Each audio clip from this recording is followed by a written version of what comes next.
River Road, you got me running way back home. River Road, you got me running all night long. You got me singing some canal boat song. River Road, you got me running all night long.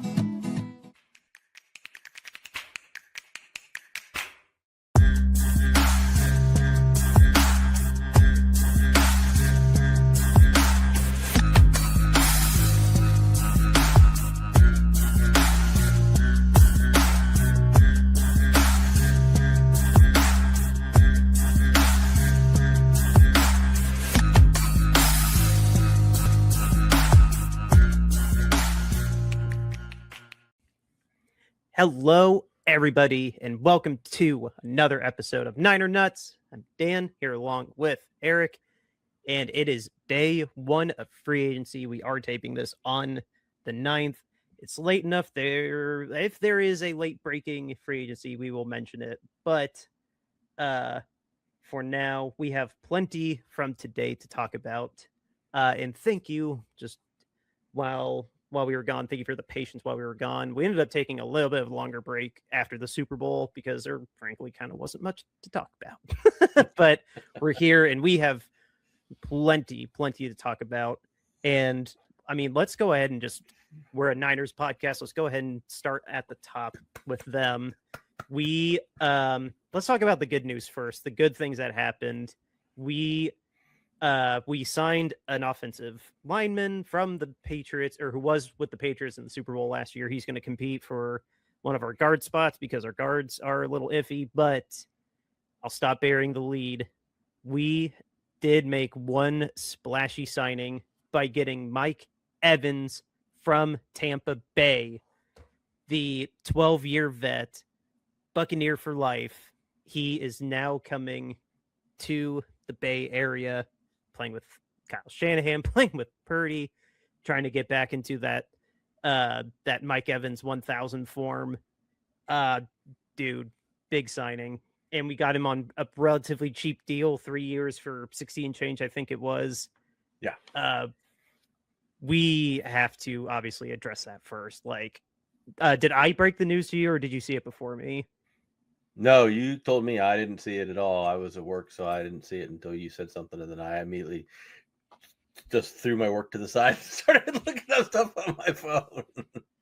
Dude, I all the murmurs, like I don't give them much credence. I've seen a lot of murmurs, obviously, over the last 2 weeks, but Mike Evans did keep popping up as like, we're a favorite. Yeah. We're a favorite. Like, okay, sure. Like, if it happens, cool. But did I think we were actually going to land Mike Evans? Nope. Yeah. The just good signing, bad signing. Like it's very splashy, obviously, because of his name. And I do think it's going to be a net positive, but I can't help but think about, he's almost my age. He's 33. And his hamstring seemingly pulls every season for the last 4 years, it feels like. But at the same time, this is still a very tall, very long wingspaned wide receiver that just annihilates man coverage. He's still got gas in the tank. And I think even a 75% or 50% Mike Evans is still going to be productive with the way Kyle schemes, and he's going to draw attention off of Ricky, off of whoever is going to play before Kittle comes back, I think. And then just his presence in the locker room. This is a man amongst boys coming into this locker room. I don't know. Well, I hope we get 1,000 yards out of him. That'd be great. But what do you think about this? I mean, it's a splashy signing for sure. I mean, you wouldn't have expected. I didn't expect him to leave Tampa Bay. I thought he'd stay in Tampa. I didn't expect him to leave. Like you, I had heard all the rumors and the mumblings about, if Mike Evans leaves, he could come to San Francisco and be a 49er. And I just kind of pish-poshed that away because I thought he'd want too much money, and I didn't really think he would leave Tampa anyway. So, I mean, I kind of didn't really too much about it.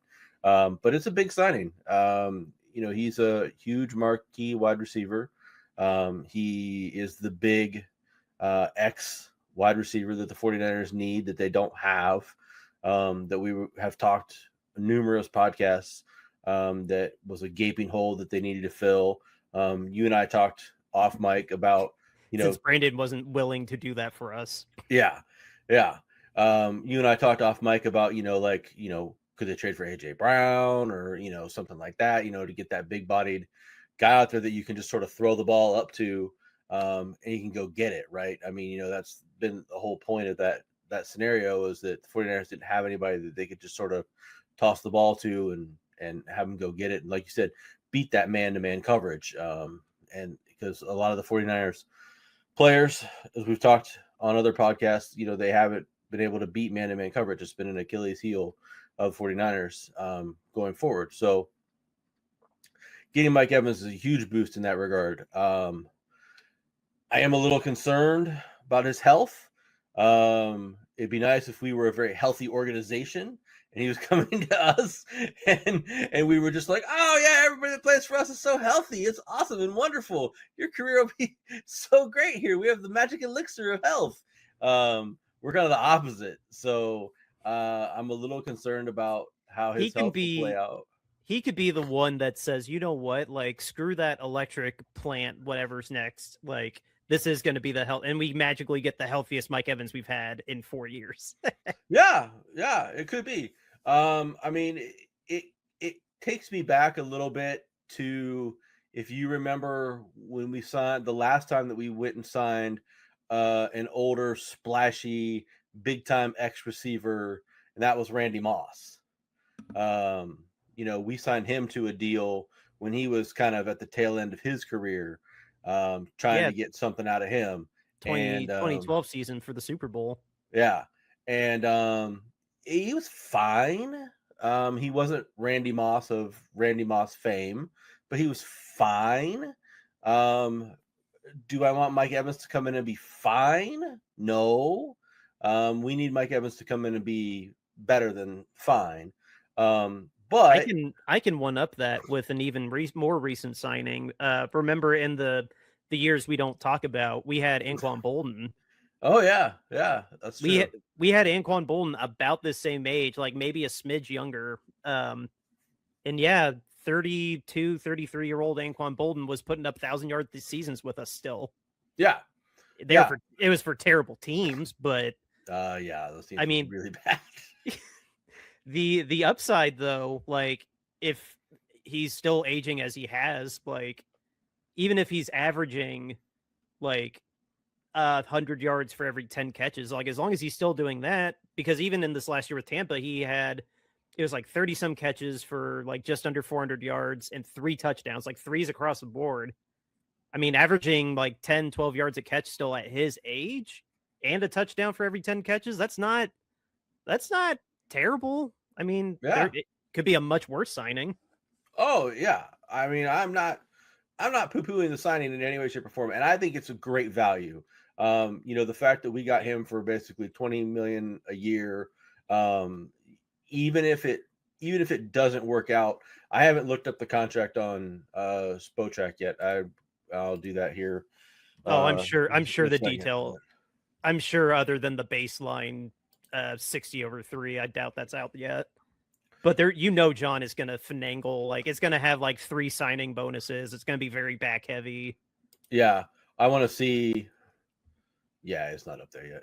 I want to see how it breaks down to see, if is it really a 3-year deal or is it just a 1-year deal with a bunch of, numbers that he's never going to get to in years 2 and 3, or is it a 2-year deal essentially, or, how it works out or whatever. But I mean, I think that the 49ers are going to be able to get out of this if they have to at a reasonable rate that doesn't really hamstring them in any way, shape, or form. I mean, probably if I had to guess, when the contract comes up, probably they can play him this year. And if it doesn't go well and it just stinks and he doesn't work out, they can probably cut him and probably have a very minimal cap hit across, dead cap money across 27 and 28, probably, if I had to guess. He definitely gave us a lot of leverage. He gave a lot of teams a lot of leverage, just out of it, seemingly, just in my perspective, the kindness of his heart. He's got his ring. He's got all these records with Tampa. He's got league-wide respect, and Yeah. all he wants to do is it's obvious. This gentleman just wants to ring chase. So Yeah. we sold him on Kyle. We sold him on John in the front office, and he was cool with like meeting somewhere in the middle. Like this dude it would have been insulting if we went less than 20, but he clearly was cool with 20 instead of like demanding still getting Alec Pierce 28 million money or Chase Brown 35. Like that would have been laughable, but Yeah. but no, he was clear. There was clearly a melding of the minds that worked out for both of us because we have a very team friendly contract and he's still making 20 million a year, which is nothing to laugh at by a wide receiver margin. No, not at all. I just think it's going to be a very team friendly deal in the sense that if it doesn't work out after this particular season, he's going to be able to walk away, or the Niners are going to be able to walk away and have a very minimal impact on their bottom line. So I think that's going to be the net result of that if this doesn't work out after one season, or if they want to give it 2 seasons and give it another try after season 1 if he's hurt for some strange reason and they want to run it back or whatever. I think they'll have the flexibility to do all of that really well. But I'm excited by the signing. I went back and I looked at the 2 years that Kyle was in Atlanta with Julio Jones down there, who, same prototypical size and everything that Evans has. And now obviously Julio Jones was 6 years younger than Mike Evans was at this particular time. But was this when Julio Jones was allergic to the end zone though? Yes. He still scored some, but he didn't get nearly as many touchdowns as you would think he would. Actually, he has a very minimal amount of touchdowns for his entire career. Be honest with you. When I was living in Florida, like in his peak, it was in his prime, like Super Bowl. I just moved to New York at Super Bowl 51. So like his real peak before then, that was the most consistent thing I kept seeing fantasy managers just bitch about was Julio Jones had 170 yards, but he didn't get a touchdown. Yeah. He only has 66 for his career, which is really strange. But that's wild. But the 2 years that he was down there with Kyle Shanahan in Atlanta, he had fantastic seasons.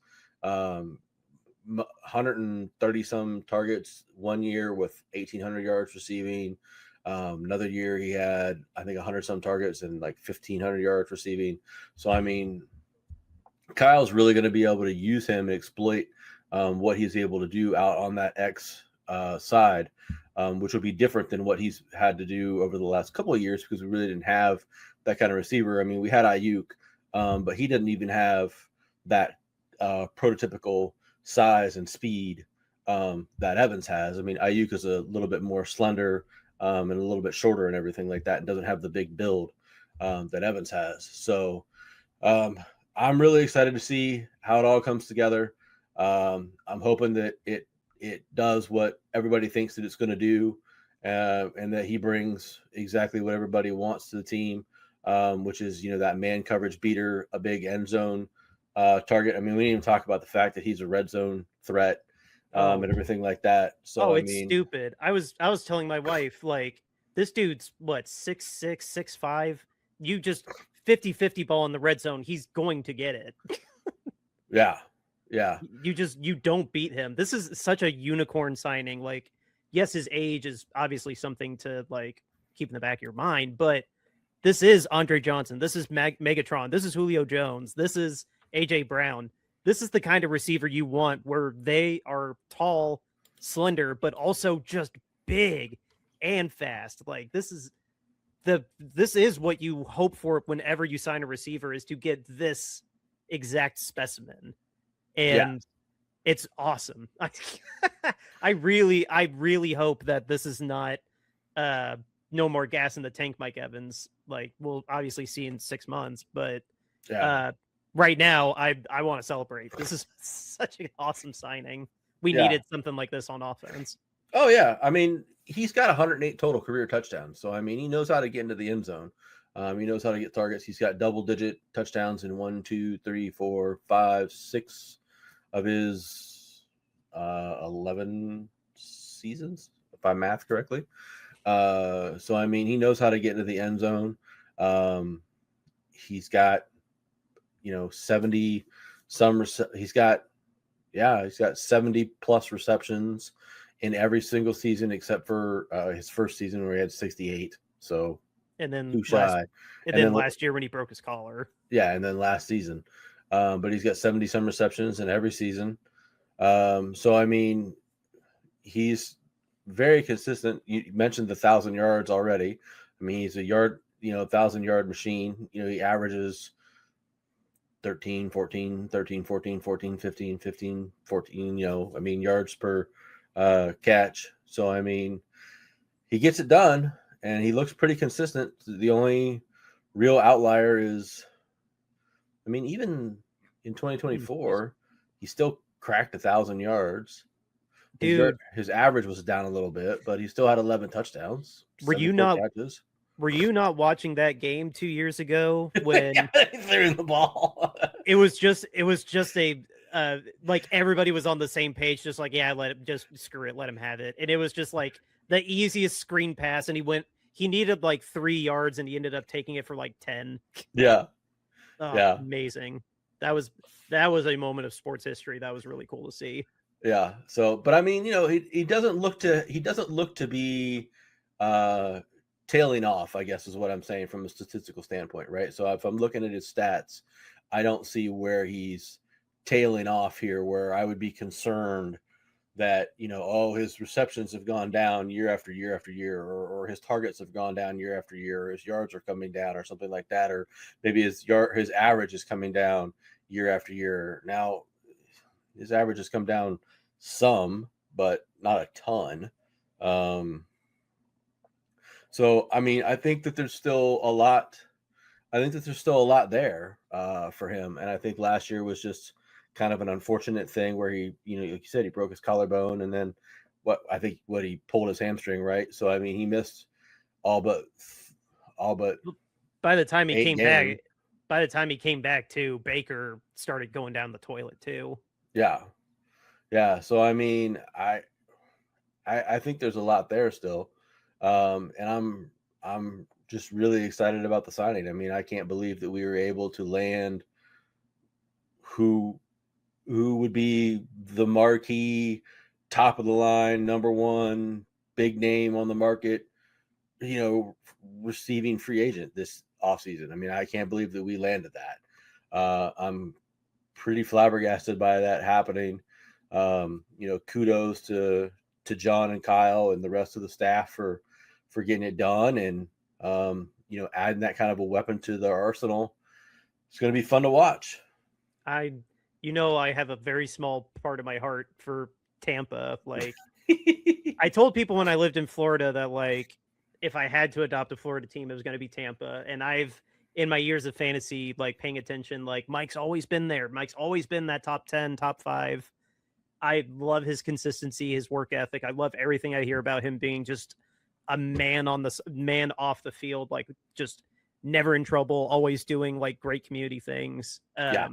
He just sounds like just such a stand-up guy, and he has been the most consistent receiver of his generation, not just his draft class. Like, it's unreal what he has done so far. And now that we can be a part of his history, like, that's really, really cool. I'm just so excited. Yeah. I don't know. It's not much I can really add to that. Just welcome, Mike. We're so happy to have you. Yeah. Yeah. I mean, I'm thrilled. I mean, it adds such a dynamic, right? Because now you can put Ricky on the one side, you can put Mike on the other side. We can either draft a slot receiver. We still got Robinson too. Robinson's he's not a free agent. We still got him. So yeah. So I mean, we've got options to put in the slot. We've got Robinson, we've got Cowling, we've got hopefully Watkins's knee is okay. Yeah. So we got Jordan Watkins that we can put in the slot. So I mean, we've got a lot of options to what we can do there. So I mean, there's a lot of things that we can do to build around that. But I mean, the fact that we can have Evans on the one side and Ricky on the other, I mean, this is really going to give Ricky a chance to shine and show his potential as well, because Evans is going to draw, or should draw, the number one cornerback anytime we face anyone.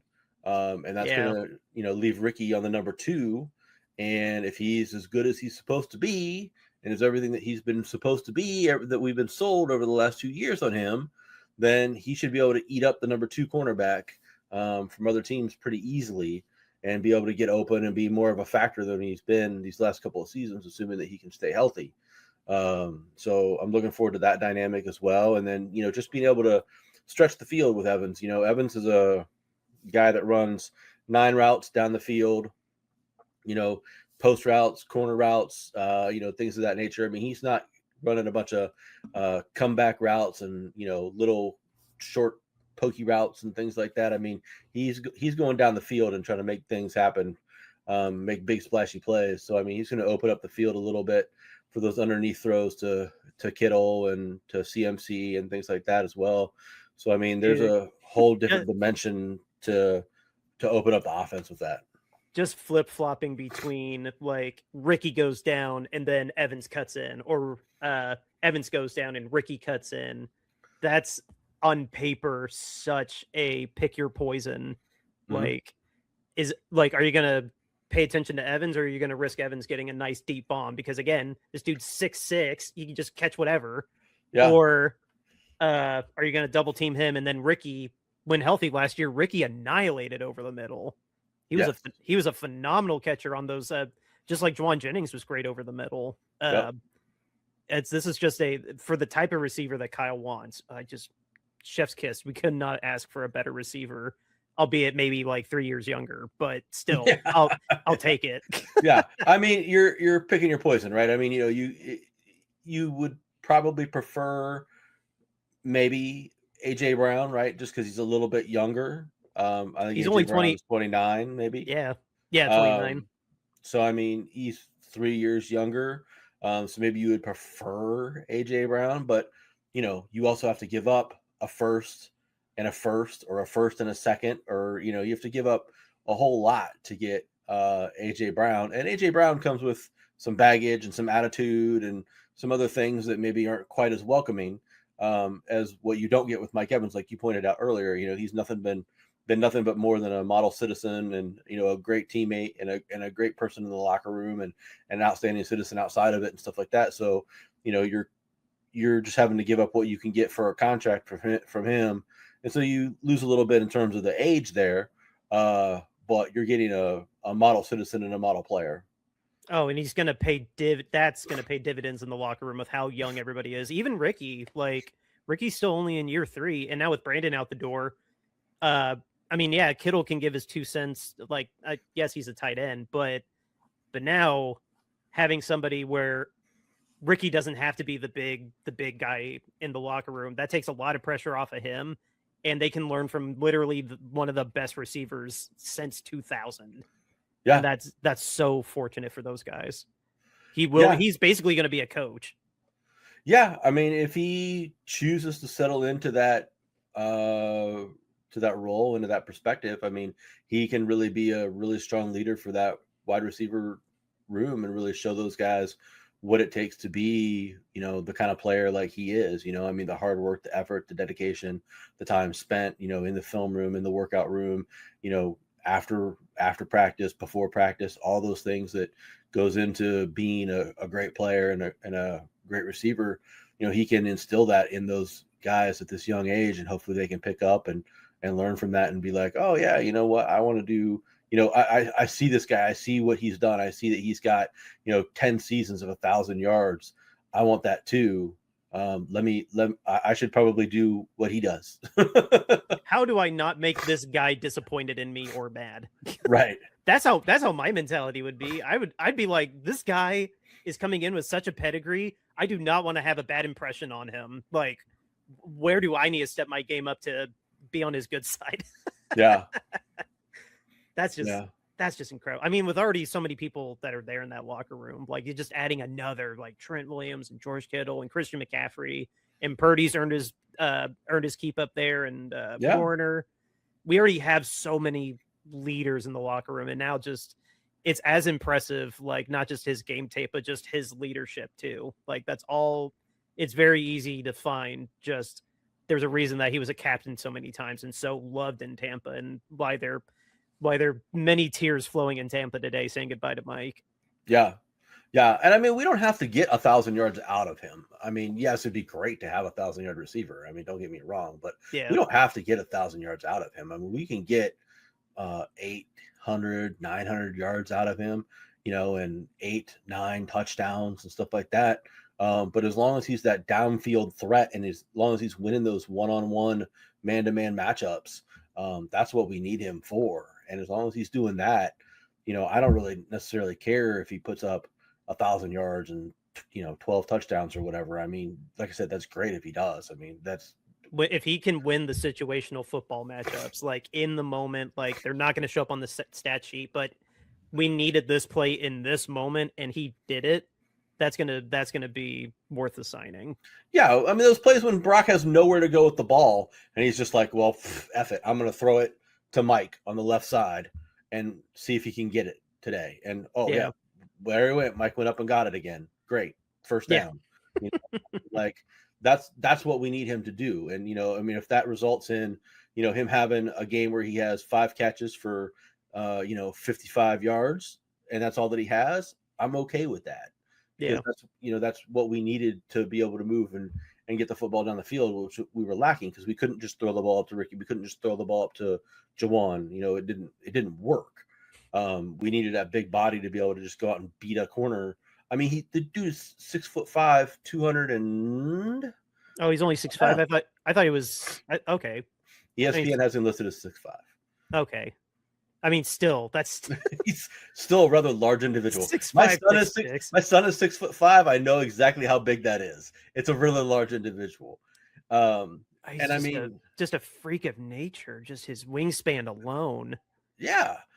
So I mean, like, you can just chuck a ball up and he can just get it. I mean, you got to remember, you're playing against corners.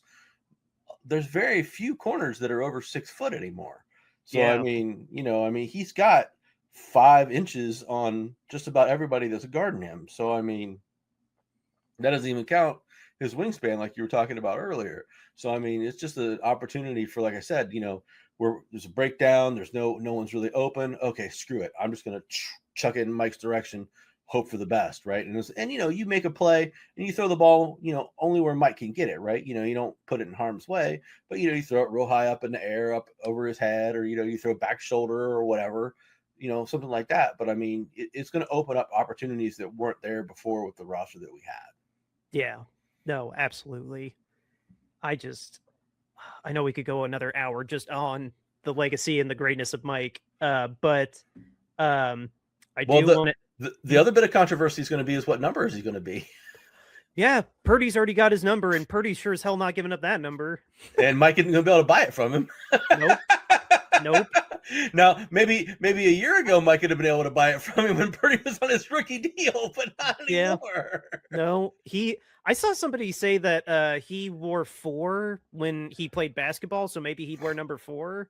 Oh, okay. Obviously, he could buy Jacob Cowing out of 83. That's not a big deal if he wants to go that route, or who knows? That's going to be really exciting just to see what it turns into. Yeah. He could just be 1. Oh no, he can't be just 1 because it's Ricky's number.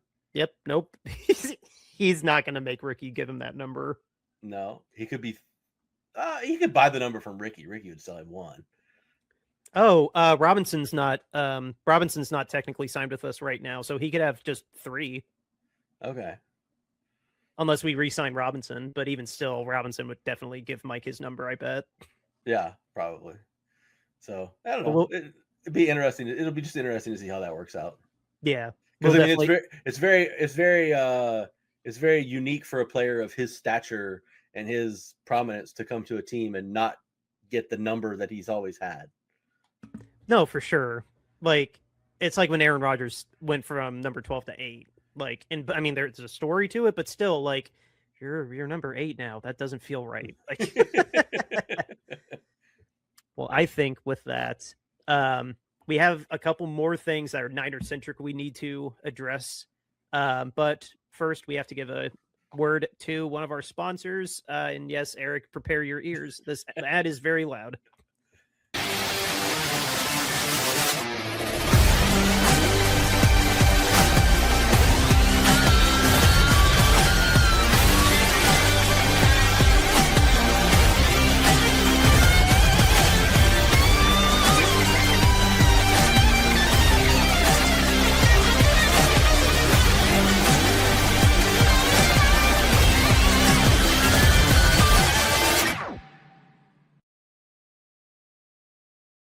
Yes, we are sponsored by the Arena Football Columbus Lions.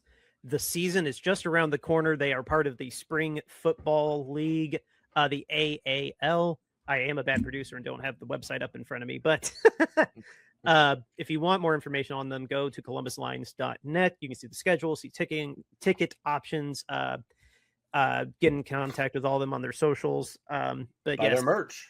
Yes, buy their merch.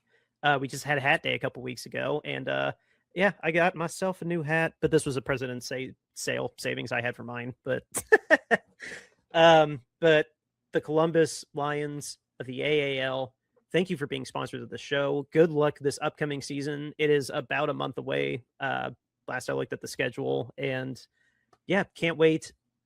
Stay tuned on Shady Sports Network for AAL coverage. Follow Shady Sports Social for the specific shows and when they drop. But again, just thank you to the Columbus Lions for being a sponsor. So on to other 49er news that we can kind of lump all together with that banner that I definitely forgot to put in earlier. I worked on that and then just like, nah, we don't need it. But no, we have other big signings that we had. Yeah. We can I'll spit them out and just whichever one gravitates to you. We have a replacement for Robert Saleh, and it is Mr. Raheem, Coach Raheem. Oh my gosh, what's his last name?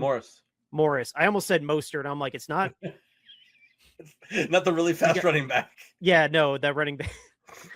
We got Raheem Morris, former Atlanta Falcons head coach, just let go, and he is going to be our DC. And then we also got Matt Eberflus as the assistant head coach to defense, assistant defensive head coach, I guess, a fancier way to say that. I don't know, but we got two brand new defensive coaches replacing Robert Saleh and Gus Bradley, who both hightailed it to Tennessee. We also will not have a kicking battle because we re-signed Eddie Dinero. I love that nickname. He signed a 4-year deal worth $17 million to stay with us. Well-deserved captain. Definitely one of the best kickers in the league last year.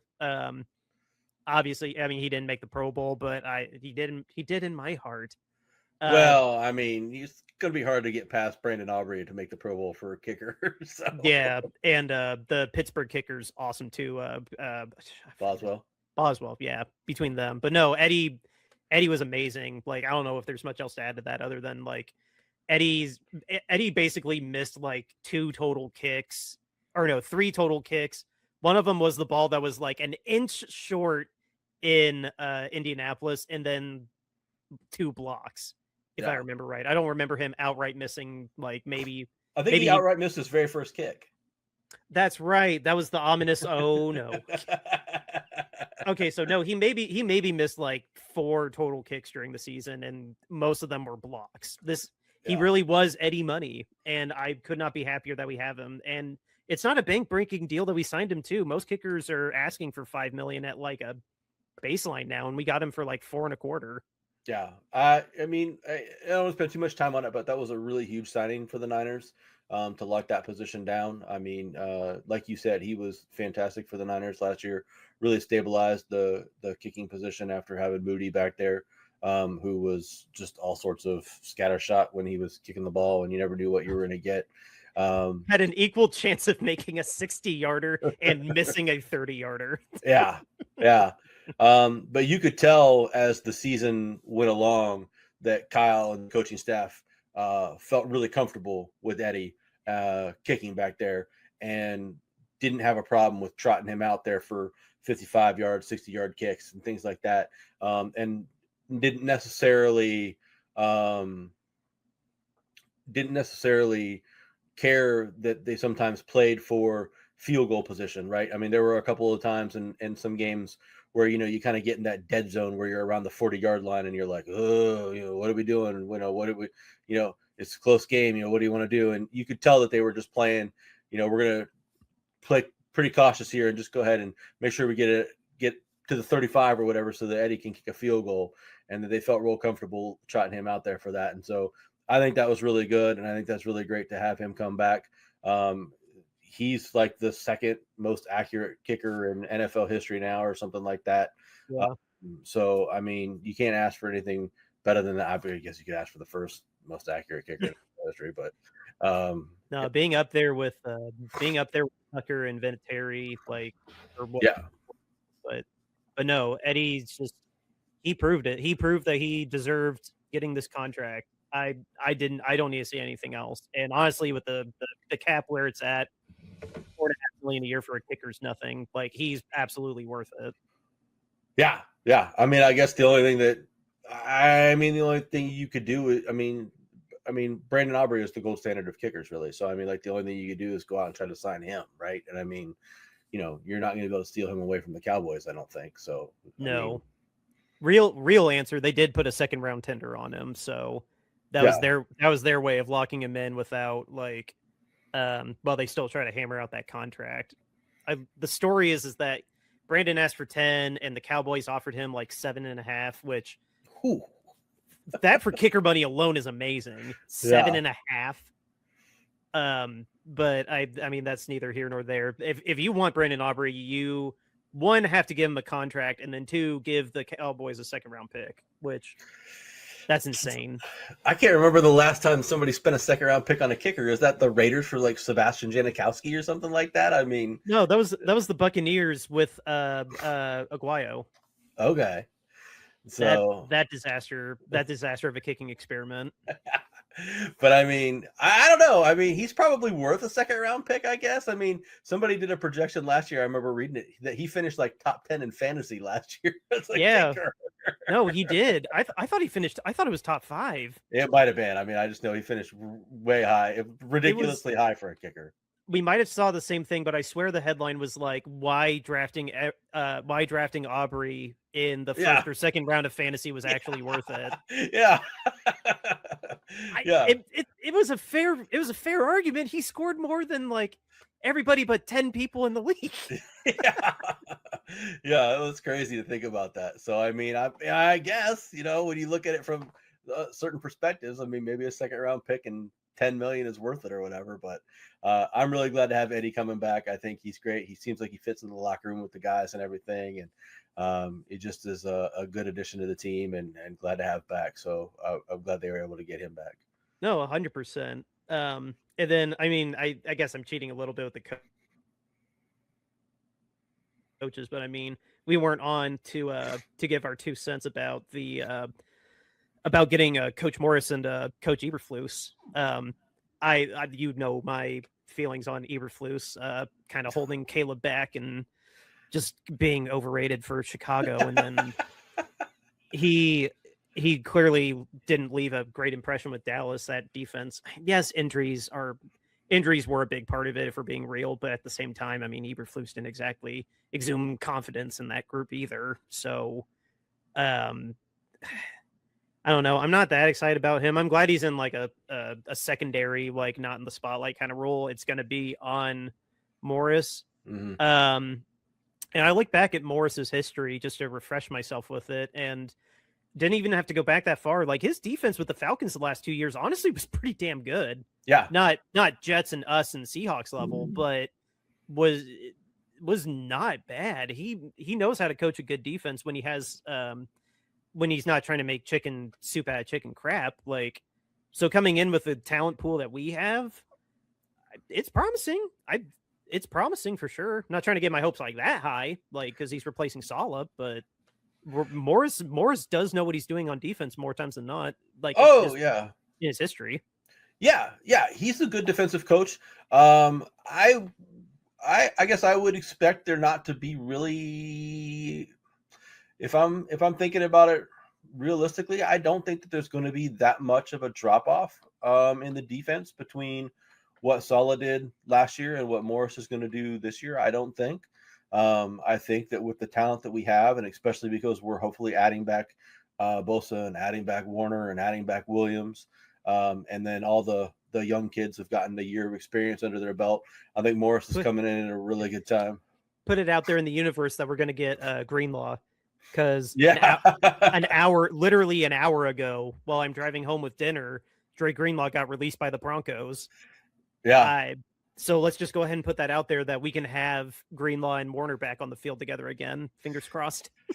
That would be amazing. That would be amazing. So, but he just didn't fit in Denver for whatever reason. I'm not here to digest that or dissect that, but he's a free agent, you know, like well, we're obviously not getting him and Hufanga back, but if we get Greenlaw back with Warner, that dynamic duo again, the second coming of Bowman and Willis, yeah. Yeah, that would be awesome. Give him about $7 million to come back. I'd be all right with that.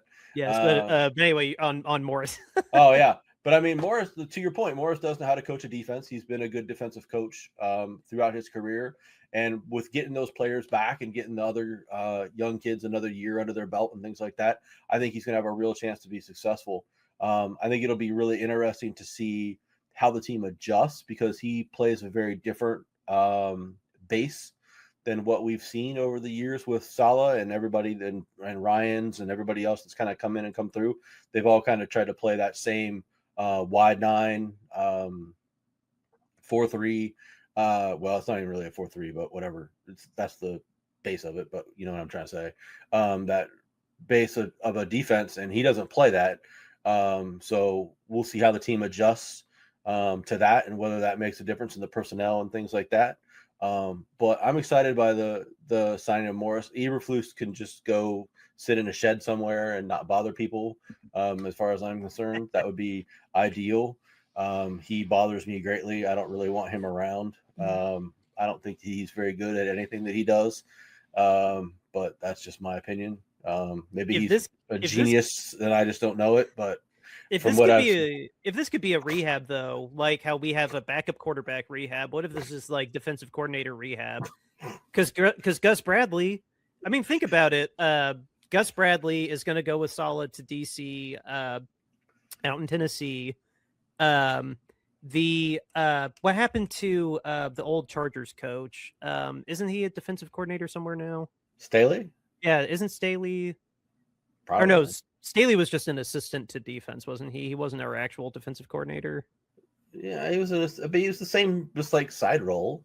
Okay, so maybe this doesn't have quite the traction I'm thinking it is. But we've had like established defensive coordinators come in, and I don't know, maybe I'm overblowing it, but I don't dislike in theory having two defensive coordinators being able to bounce ideas off each other versus the hierarchy of like defensive coordinator and then a bunch of assistants. You know what I mean? Yeah, I understand. Yeah. So I think one other interesting aspect that we've seen today so far is we didn't see Mac Jones traded. Yes. I thought that was really interesting. We didn't see that go through. Keep that price tag high. Keep that high. We are a better team with him. Oh yeah. I will echo what John Lynch said. We are a better team with him. So why should we lower that price tag? Because it's a quarterback. Yeah. No, and they shouldn't. So, I mean, the price tag should be really high to get Mac Jones. So we didn't see Mac Jones traded. We didn't see Brandon Ayuk released or traded yet. So he's still around. Yeah, technically. I guess we could have mentioned that with Mike Evans, but no traction on that. On wide receiver, tying that in there, Ayuk is not going to be on the team. It's just a matter of the semantics of how it happens. John's clearly keeping the door open for a trade, but an outright release, maybe it'll be an outright release if no one trades him by next week. I don't know. That's just my guess. But Kendrick Bourne did leave us for a 2-year deal. I think its base is like 11.5 and it maxes out at 17.5 with Arizona. Like that, yeah. Like that's a really good deal for Kendrick Bourne. Yeah, no, very incentive heavy. It is a pay raise from what we paid him this year. Oh yeah. Which, I mean, we did pay him a pretty absurd amount for the lack of stats that he had because he didn't. I don't know. He was his stats were not great, but yeah, no, he's got a great payday for his lack of Pro Bowls, let's say. But we also. Juwan Jennings has Juwan Jennings is still unsigned. Yeah. We're checking our phones and nothing's been said about Juwan Jennings yet. So Oh yeah, here we go. Ari Mirov. I know I butchered that name. Juwan Jennings and Debo Samuel are both not signed. And the very top of the list of top remaining free agents going into day 2 is Trey Hendrickson, which is very, very funny. Yeah, And, see, people, and Romeo Dobbs. Because everybody, if it wasn't Mike Evans, it's the 49ers are signing Romeo Dobbs. And look at that. yeah, yeah. Well, see, people are going to sleep on Trey Hendrickson for a little while, I think. His price tag is really high, and I don't know that people really, really want him. He seems to have soured a lot of teams for some reason, and I don't really know why, but he seems to have made people not have interest in him for whatever reason. So I would kick the tires on him. I could see him being 31 being a big turnoff, but I don't know why, like from a personal standpoint, like I'd be pissed too if I got strangleheld by Cincinnati for 3 years like he was. Like, I don't know. Maybe he wants just a giant pile of money and nobody really wants to give him maybe he wants to be the highest paid defensive end and nobody wants to pay him highest paid defensive end money. I don't know. I mean, think about it. I mean, like he is like he's probably one of the 5 premier free agents that's on the market this year, and he didn't get signed on day 1 by somebody. I mean, like that doesn't happen.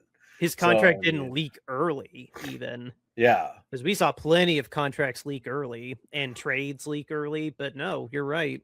We got through all that and day 1, and Trey Hendrickson is still not signed going into day 2.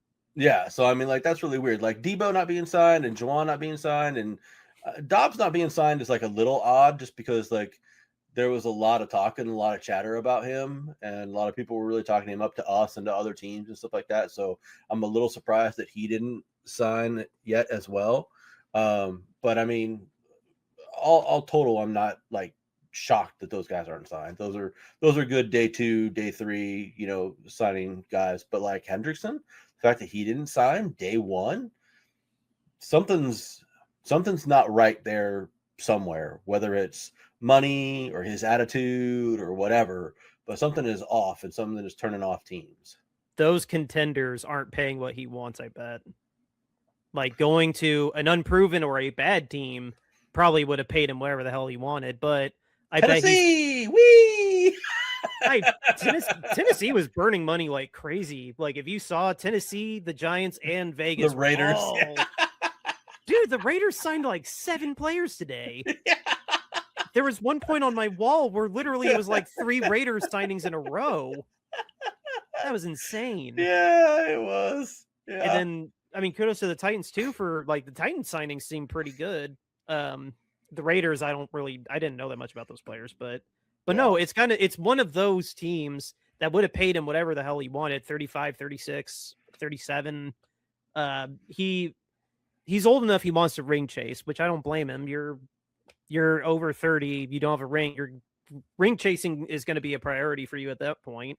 So how much money are you willing to give up? That's the leverage that's getting held against him. I bet. So then there's only like 6 teams that you can go to, really, if you want a ring chase. I mean, 6, maybe 8, I guess. But there's only that many teams that you can go to ring chase, and all of them are going to be at or near the cap because they're going to have all these players that they're paying already. So, yeah, exactly to your point. You're not going to get $40 million a year from the Niners or the Chiefs or the Bills or anybody like that because they just don't have it. So you're going to either have to suck it up and come play for a lot less money on a short deal, or go play for the Titans or the Jets or somebody like that and make a whole boatload of money and suffer again. I mean, what do you want to do? No, I'm sure that's what the problem is. And that makes me think too with Jennings. I think Jennings probably, you can make an argument, because when I was thinking about like Wan'Dale Robinson, what he signed a pretty healthy deal. And Alec Pierce, who I have my reservations on how he was able to get this contract signed, but he signed a $28 million contract. Yeah. Juwan Jennings had more touchdowns than him. He had less receiving yards than him, but he had more touchdowns. He Jennings is not a one-trick pony either. Alec literally is just a big bomb boomer bust fantasy player. Yeah. And he got a $28 million contract. Juwan Jennings is saying, at least to his agent, I am not taking less than $25 million. Especially at his age. He's like 28. Like he has that, he can flash. And I don't know. That's just what I am predicting is happening behind the backgrounds, is that we were not going to pay him $25 million. No. And we're seeing, and I mean, you can make it, that's his argument that Alec Pierce got this much money. Wan'Dale Robinson got this much money. Like, why am I not getting over $20 million? And when he had 9 touchdowns last year, I mean, that's, I don't know, being an end zone threat like he is, and he beats man to man just about as well as anyone else. He disappears a lot, though. That's my problem with him. Is there's so many games where like you're like, where's Juwan Jennings at? And it's like, oh, he's got 2 catches for 22 yards, and that's it. And you're like, where's he out on the field? and you're looking, and you're like, oh, yeah, there's 15. He's right there. Well, they'll probably throw in the ball. No, you're not throwing in the ball. Why aren't they throwing in the ball? I don't know. He must not be open. Like, there's just some games where he just completely vanishes from the field. Yeah. So, I mean, like, I don't know what to do with the guy. I mean, I'm not opposed to him coming back. He's a good fit for the team. He's a good fit for the locker room. Seems like the guys like him in general. Yeah. So I don't have a problem with him bringing him back, but he's got to make less money than Mike Evans. Oh, yeah. He will not make more money than Mike Evans if he comes back. And honestly, like, just given how much money he's been making, yeah, there's the principle of just like get as much as you can. But even if he makes like 15 million, that is a substantial. His last contract total was like 15 million. Yeah. So but I mean, that's practical. Like, we're never going to see that much money in our lifetime talking to somebody in that field. But no, I get it. Like, because again, just the 2 examples I have now, Wan'Dale Robinson and Alec Pierce, I think Juwan Jennings is as good as those guys, and they both got over $20 million contracts. I'm pretty sure Wan'Dale was. Yeah. I think but no, Alec Pierce, like, I think Juwan Jennings is a better receiver than Alec Pierce. Call that a hot take, but I don't know. I agree with you wholly that Alex Pierce is a one-trick pony. He's just run down the field as fast as you can and have Richardson or Jones throw him a bomb and hope that he catches it. I think somebody that can win man-to-man over the middle and like that intangible, like, 3rd and Juwan, he earned that nickname because he was so good at situational catches. I find more value than somebody that can run a 4-2 down the field and catch a 60-yard bomb. I don't find that as valuable. Well, I agree. I mean, there's something to be said for being able to just run really fast and get behind people. Well, sure. It's not invaluable, but if we're ranking tiers, yeah, I'd rather be able to throw to somebody on 3rd down and I know he's going to catch it.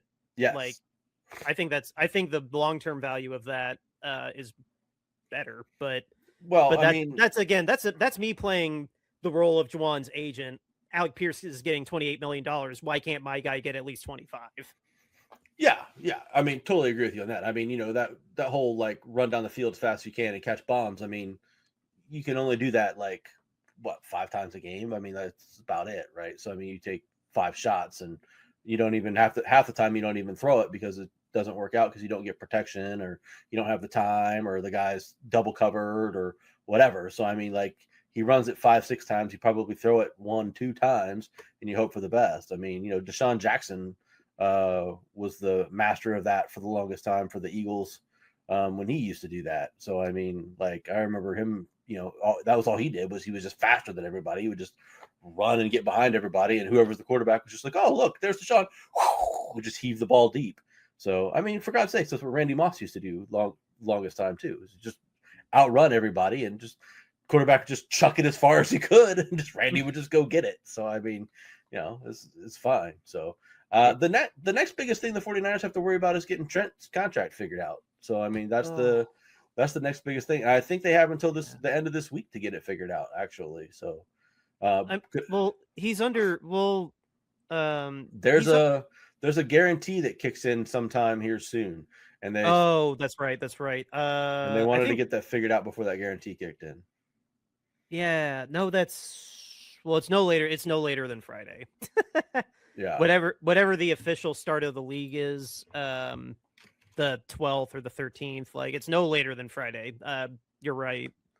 So yeah, countdown to I don't know, death, taxes, and Trent not being happy with his contract. I guess I hate getting to because we're almost at our hour. I hate ending on a bummer note, but start with the good news and with the bad news. I mean, we can't go one off season without having a damn contract situation. 320 is his option bonus kicks in. Okay, so we got 10 days. Yep. We got 10 days to get him under contract. Yep. I can see John. We've seen John work some magic before. We've seen John drag things out too. Trent's somebody that Trent likes money, man. He's going to get paid. Yeah.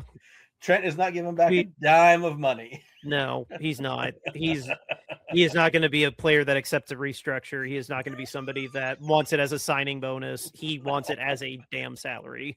He wants it guaranteed, giving it to him right now. Yeah, no, it's just making sure, finding that middle ground of like what can make him happy without us having a $40 million cap hit. That's what the problem is right now, because it's 38 is what it is right now, and we can't have a left tackle making $38 million freaking dollars. So obviously we're a better team with him, but we just don't know what the backup plan is if we decide to trade him, other than we're definitely getting at least a second rounder for him, because John is not going to just get rid of him. Oh no. But then again, at the same time, with that deadline in 10 days, knowing that, but then again, like, then whoever gets him after they release, they're just going to be in the same boat that we are. Like, he's going to be demanding at minimum 35 million. So you're in the same boat, whether you trade with us or wait us out and then just get him as a free agent. It's the same problem. Well, I mean, anybody that trades for him will know that they have to resign him to a contract. So they'll have already worked that out ahead of time. So, I mean, if they trade for him, they'll already have a new deal worked out and they'll already be taken care of. So, I mean, that's the way that works on that end. So, yeah. Someone he's getting his money one way or another. That's what we're getting to. Whether we can figure it out, or if we can hopefully get some draft capital out of it and throw in the towel. Like, that's. I really don't think that they're going to trade him. I really don't. I mean, I would be stunned. I mean, nobody wants to pay a 38-year-old left tackle $38.5 million. Paying but like his freaking age. Yeah. But I mean, like, they're under the cap. So, I mean, like, they could do it if they really want to. I understand why they don't want to. But I mean, they could if they really have to. So, I mean, like, if push comes to shove, they can just be like, all right, Trent, here you go. Here's your money. It's your last year of your deal. Yeah. Peace out, Cub Scout. We'll see you, in 2027, and we'll see if you're going to come back as you're going to go to free agency, and we'll see if we can resign you or not. But otherwise, it's been good having you around. So, I mean, just get him to sign a 1-year deal like Danielle Hunter. That's like $40 million, but 38 of it is a signing bonus. And then you have 2 total years of contract that you can tack on funny money years too, and just give him a crap load of money now, and then you eat like $3 million in dead cap, and then you have the those prorated the void years. Yeah, the void years. He's already got 3 of those. Oh, he already does. Yeah. Oh, that's probably because of signing bonuses. Actually, okay. Yeah. No, that's man. But I mean, they should be able to get something done. I mean, Trent likes it here.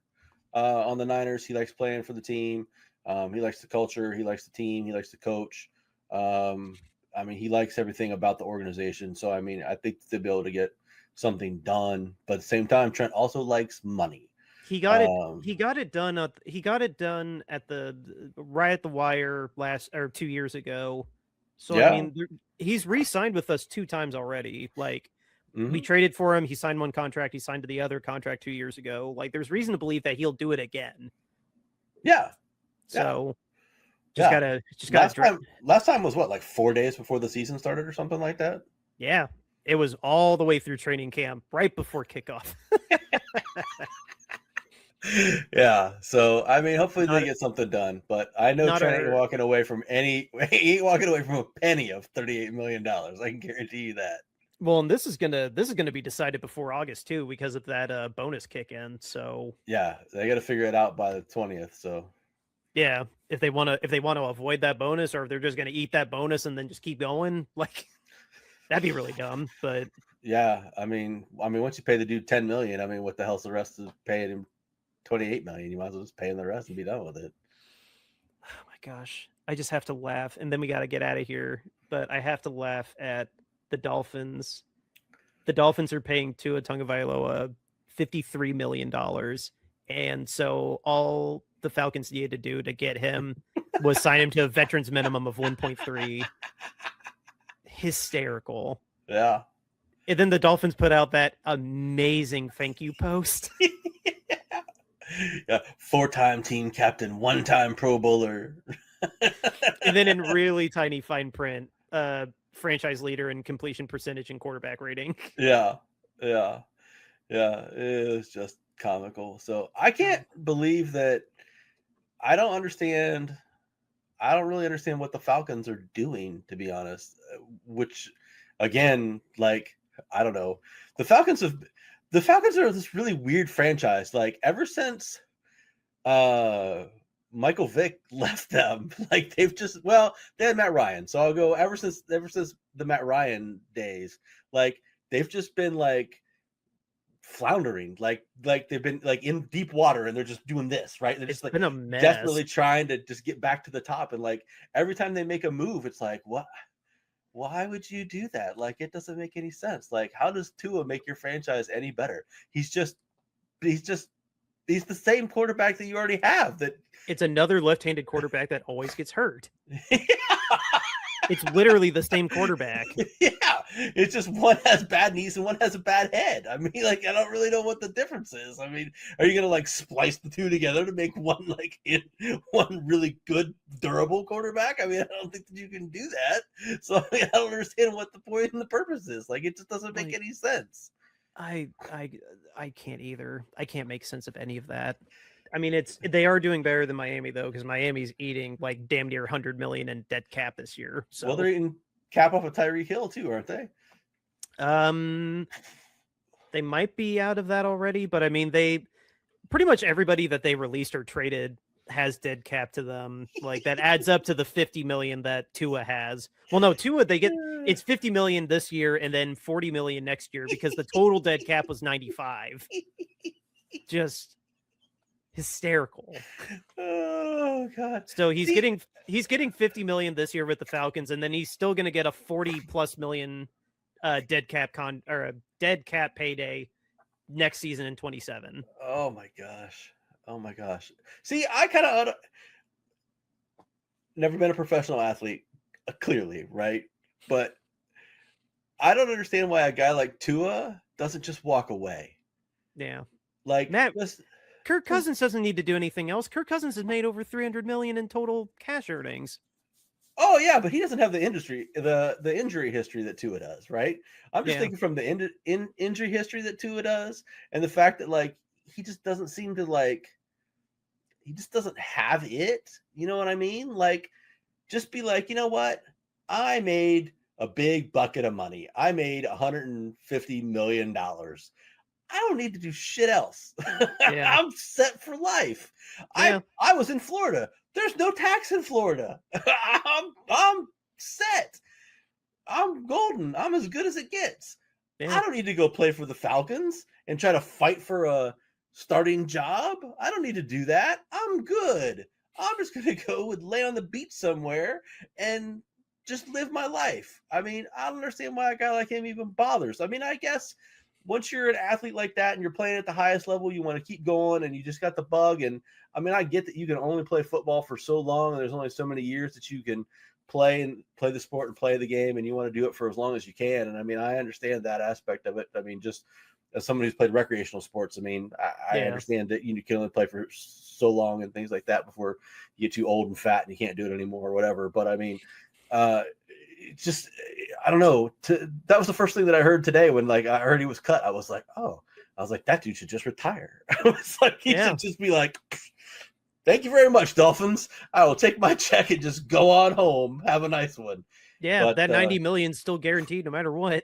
Yeah. I mean, he's getting $90 million for 2 more years for doing nothing, sitting at home, eating Cheetos, playing Call of Duty, whatever. Him and Kyler Murray. I mean, like, it could just be best buddies. I mean, whatever. I mean, so there's another guy we didn't even talk about today, Kyler Murray. He's still out there, so he can go. He's going to compete with. He's going to compete with JJ. Calling it now. Tomorrow, he's going to be. People are listening to this. He's going to be competing with JJ in Minnesota. I'm just calling that now. He could go to Pittsburgh, right? Or the Jets? Well, Pittsburgh, they got to figure out if Aaron's going to come back because they don't want to sign anybody until Aaron makes a decision, which means they're going to be quarterback-less until July. Because Aaron, these things bring me such joy. Aaron has the right of first refusal with Pittsburgh, so he's going to stranglehold them. Well, okay, but I mean, I get that you want to I get that you want to give the guy like time to like make a decision and stuff, but like, at what point in time do you have to like be like, okay, dude, like, his ego get off the pot because like we need to be able to move on as a franchise, and like we can't have you holding us hostage through all the free agency and all of the draft and everything like that before you make a decision, and then you come to us in July and you're like, you know what, I don't want to play football anymore, and then we don't have a quarterback. They respect his ego. They respect his fragile ego too much. I would love to tell him the same thing. Just like, dude, you are 45. You have played 20 years of football. And we're not playing this game. Like, we're drafting somebody, or you're signing with us, or even if you sign with us, we might still draft somebody because you're 45. Get over it. Like, yeah, it's gonna happen. Like. Tell us you're gonna commit to us so we can sign a free agent that can back up this guy we're gonna draft, or not. There you go. You've already won a Super Bowl. What else do you have to prove?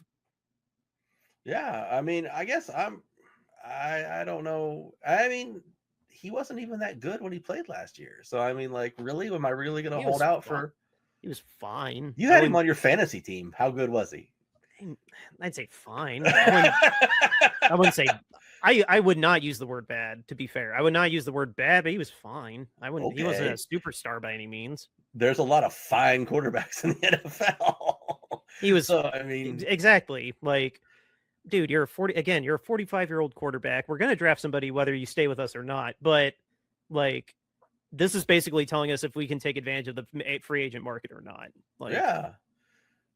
So I don't know. It's just weird to me, but I take pleasure in other. I take pleasure in other franchises' pain, so that's fine by me. So I'm okay with it with Pittsburgh too. I have a little beef with them that will just always be there. No good reason other than they have 6 Super Bowls, but it makes me laugh when Pittsburgh is in pain.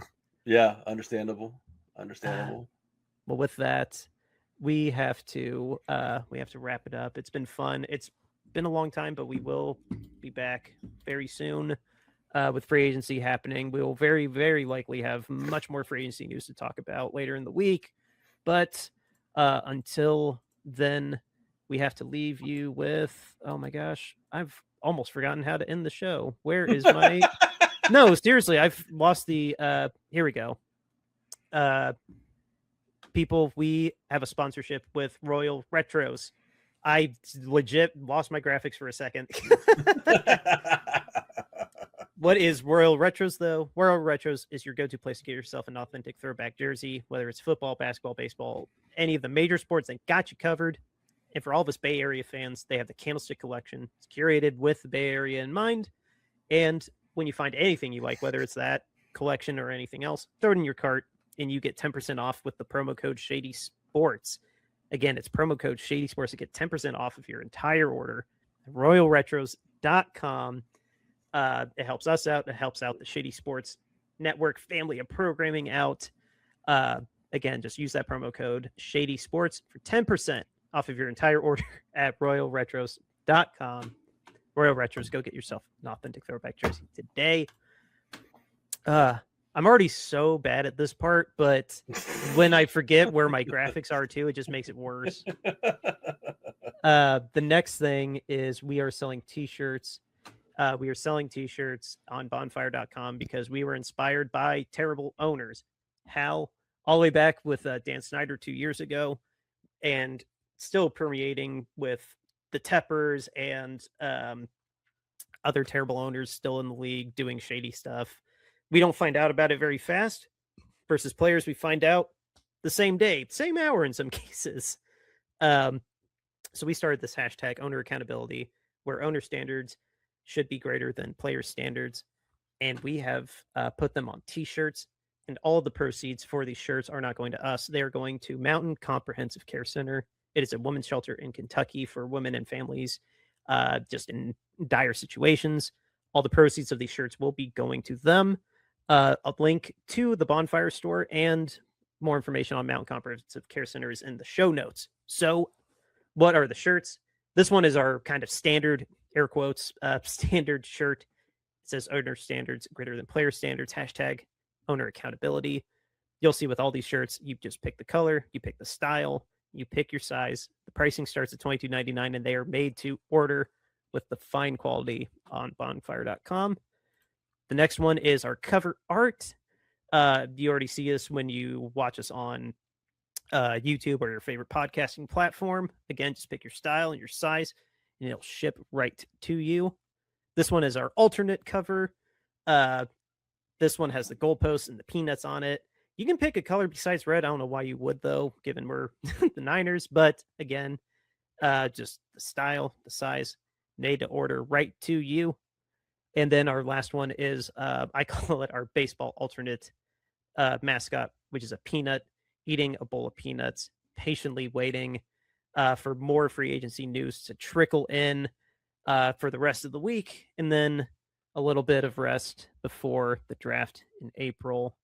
And again, all these shirts they can be found in our Bonfire store link, as well as a link again to Mountain Comprehensive Care Center if you just want more information on them as well. Eric, we have talked a lot about free agents. Has any big signing managed to find a way to squeak through before we go? The only other thing that I noticed that we didn't talk about was Travis Etienne left the Jaguars, went to the Saints. That obviously impacts the Jags quite a bit. I mean, he's been a bell cow back for them, been doing a lot. That's T-Law's best friend too. Yeah. Been doing a lot for them. And then it impacts the Saints, actually. You know, Alvin Kamara has been there and been their steady presence for quite some time now. And Schefter just posted a few minutes ago questioning whether or not, Kamara is going to move on from the Saints now. And apparently teams are beginning to wonder that as well. So possible that we'll see Kamara moving here in the next couple of days. He's loved that team, but I mean, they had a bit of a contract dispute last year. So, I mean, that finally coming to shove this year would make sense, I guess. Yeah, it would. And I don't know. I mean, I've always liked Kamara as a player. I've thought that he's been pretty good. And I mean, he's always done well for New Orleans. Yeah. He's kind of not been great the last couple of seasons, but I don't think this has really been his fault. No, he's for a discount CMC. No, I mean, he's been consistently 1,000 yards total for a while, which still counts for something in my book. Yeah.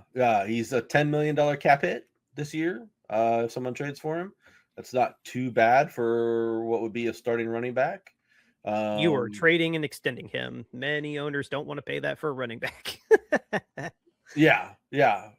He is 31, so he's on the wrong side of 30 for a running back. He's on the wrong side of 28. Yeah. But I don't know. I mean, you could probably work out something with him. You could probably do 3 years and 30 million or something like that. I don't know. You could probably make something work. But honestly, probably a change of scenery would be good for him. Yeah, but I mean,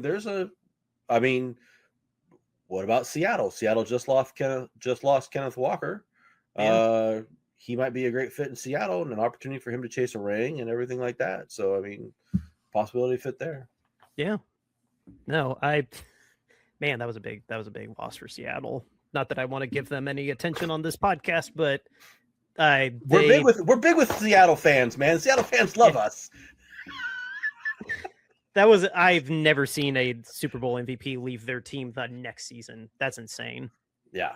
Well, I mean, they just up and let him walk. I don't know why they did that. I don't know what they expected to happen, but I mean, I can't wait to see those contract details too. Just like, you wouldn't pay him that. Yeah. Because it's Kansas City. They did not pay him much. They were kissing the top of the cap, so it was not for that much money. Yeah. So it'll be really interesting to see how that shakes out. But yeah, so the situation in New Orleans with Kamara will be something to watch over the next couple of weeks, or even down into the draft, right? I mean, it might be somebody there that instead of wanting to spend a second or a third round pick on an unknown running back, is much more willing to send a second or a third round pick to New Orleans for Kamara. So yeah, no, for sure. I think then with that, there'll be plenty more free agency news to talk about. We'll be back in a couple days with many more. There's going to be a lot more to talk about.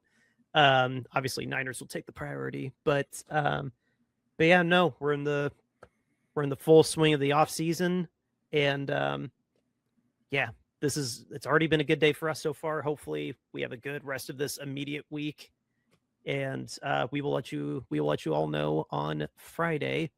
But for now, outro music is River Road by Justin Youth. We'll catch you on the next episode. Welcome to the squad, Mike.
River Road, you got me running way back home. River Road, you got me running all night long. You got me singing some canal boat song. River Road, you got me running all night long.